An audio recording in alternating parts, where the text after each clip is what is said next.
नमस्कार मित्रों, मैं हरिदत्त शर्मा पिछले 30 वर्षों से शिक्षा के क्षेत्र से जुड़ा रहा हूँ। आज कोविड-19 के संदर्भ में जो हमारी स्कूलों की परिस्थितियाँ हैं उसके विषय में मैं आपसे थोड़ी सी बात करना चाहता हूँ, बल्कि एक कहानी के माध्यम से मैं आपको कुछ समझाना चाहता हूँ। मित्रों, एक बार एक गधा होता है जो कि रस्सी से बंधा हुआ होता है। शैतान आता है और उस गधे को खोल देता है। अब गधा अपने स्वभाव के अनुसार जैसे ही खुलता है तो उसको तो दंडता सूझेगी, तो वो किसान के खेत में घुस जाता है और किसान की फसल को बर्बाद करता है। मित्रों, जब किसान की फसल बर्बाद होती है तो किसान की धर्मपत्नी से देखा नहीं जाता, वो उस गधे को मार देती है। अब गधे की मृत्यु की सूचना जैसे ही गधे के मालिक को मिलती है तो वो भी आवेश में आता है और आवेश में आकर के वो किसान की पत्नी का मर्डर कर देता है, उसकी हत्या कर देता है। अब किसान की पत्नी की हत्या की सूचना जैसे ही किसान को मिलती है वो गधे के मालिक का मर्डर कर देता है। गधे के मालिक की हत्या की सूचना जब गधे के मालिक की पत्नी को मिलती है तो वो भी अपनी प्रतिक्रिया देती है और अपने पुत्रों को बुला करके कहती है कि अमुक किसान ने तुम्हारे पिता की हत्या की है, उसकी पत्नी ने हमारे गधे की हत्या की है, तो आप लोग भी आज रात को जाकर के उस किसान के घर पर आक्रमण कर दीजिए और उसके घर को जला दीजिए, उसकी हत्या कर दीजिए। जो उसके पुत्र होते हैं वो अपनी माँ की आज्ञा का पालन करते हैं, रात को जाते हैं, किसान के घर में आग लगा देते हैं और ये सोच करके कि किसान भी घर में रहा होगा, उसकी भी मृत्यु हो गई होगी, वो वापस आ जाते हैं। लेकिन मित्रों, ऐसा नहीं हुआ। किसान घर में नहीं था, उसकी मृत्यु नहीं हुई। जब वो अपने घर को जला हुआ देखता है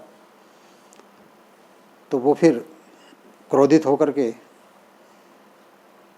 जाता है और उन लड़कों को और उनकी माता को, जो गधे के मालिक का परिवार होता है, उनको कत्ल कर देता है। इतना सब होने के बाद अब उस किसान को पश्चाताप होता है और वो सोचता है कि जो कुछ हुआ वो गलत हुआ है, ऐसा नहीं होना चाहिए था। इसी संदर्भ में वो शैतान से मिलता है और शैतान को कहता है कि जो कुछ हुआ वो गलत हुआ, ऐसा नहीं होना चाहिए था। तो शैतान तुरंत अपना रिमार्क देता है, अपनी प्रतिक्रिया देता है, बोला मैंने कुछ नहीं किया है, मैंने सिर्फ गधा खोला है, जो कुछ किया है वो आप लोगों ने किया, आप लोगों की प्रतिक्रिया फलस्वरूप ये हुआ है। अब आपने जब क्रिया की प्रतिक्रिया की थी तो वो कितनी खतरनाक थी, कितनी हानिकारक थी, आपको सोचना चाहिए था। जब आप क्रिया और प्रतिक्रिया में लगे हुए तब आपने ये नहीं सोचा, तो मेरा इसमें कहीं कोई दोष नहीं है। अब मित्रों, ऐसा ही कुछ आज के कोविड-19 के संदर्भ में स्कूलों का हाल है।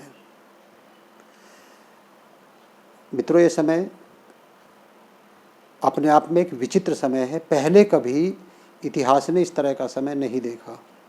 आई हैं पहले भी महामारियाँ, लेकिन कभी भी इस तरह की परिस्थितियाँ उत्पन्न नहीं हुई जिस तरह की परिस्थितियाँ आज उत्पन्न हुई है।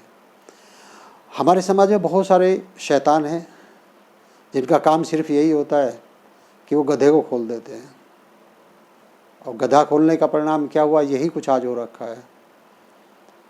क्रिया की प्रतिक्रिया देने में ना तो पेरेंट्स, अभिभावक पीछे हैं, ना बच्चे पीछे हैं। जो स्टूडेंट्स स्कूलों में पढ़ते हैं वो भी क्रिया की प्रतिक्रिया देने में लगे हुए हैं।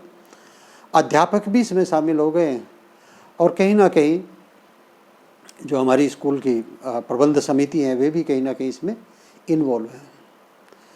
तो क्रिया प्रतिक्रिया देने में आपस में जो दूरियां बढ़ती जा रही हैं वो आने वाले समय में, जब समय सामान्य होगा, उस समय कहीं ना कहीं वो दिक्कतें पैदा करेंगी, जो कि सही नहीं है। इसलिए मित्रों, मैं आपसे सभी से प्रार्थना करता हूँ कि समय की एक विशेषता होती है कि जैसा भी होता है वो गुजर जाता है, तो समय गुजरने की प्रतीक्षा करें, सब कुछ ठीक हो जाएगा। और जहाँ तक संभव हो क्रिया की प्रतिक्रिया देने से बचें। क्रिया की प्रतिक्रिया देने से ही सारी परिस्थितियाँ बिगड़ती जाएंगी। इसलिए मेरी यही प्रार्थना है कि क्रिया की प्रतिक्रिया देने से बचें। मुझे इतना ही कहना था, आप लोग खुद समझदार हैं। धन्यवाद। जय हिंद।